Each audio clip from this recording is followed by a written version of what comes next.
మీకు తెలుసా ఫ్రెండ్స్, మన విజయనగరంలోని టెర్రర్ అటాక్స్‌ని అయితే ప్లాన్ చేశారనమాట. అది పేరు గట్రా చెప్పను గానీ, ఒక పర్టిక్యులర్ కమ్యూనిటీకి చెందిన వాళ్ళు. ఆహ్, వాళ్ళ తాలూకా ఆహ్, వేరే పెద్దలతోని ఇన్‌ఫ్లూయెన్స్ అయ్యి, మన విజయనగరంలోని అయితే వీళ్ళు ఒక చాలా పెద్ద అటాక్స్‌నైతే ప్లాన్ చేశారు.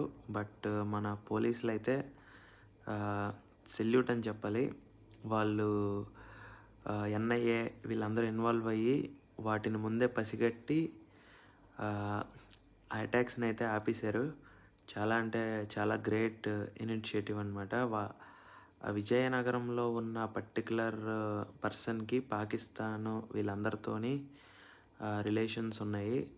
వాళ్ళ కమ్యూనిటీ ఇంక అలాగా హైదరాబాదు, లక్నో ఇటుపక్క గటా. నేనైతే అనుకున్నాను విజయనగరంలో ఏంట్రా, మన దగ్గర ఇలాంటివి అవ్వవులే, మనది చాలా సౌత్‌లో ఉంది గదా, మన వైపు ఏంటని చెప్పి.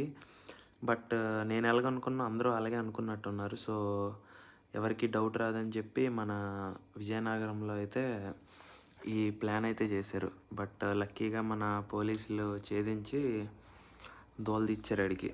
అస్సలు వదలకూడదు ఇలాంటి నా కొడుకుల్ని. అడ్డంగా నరికియాలి. అసలు పోన్లే, దేవుడి దయ వల్ల ఇలాంటి అటాక్ అయితే జరగకుండా బానే ఆగింది. Bye bye.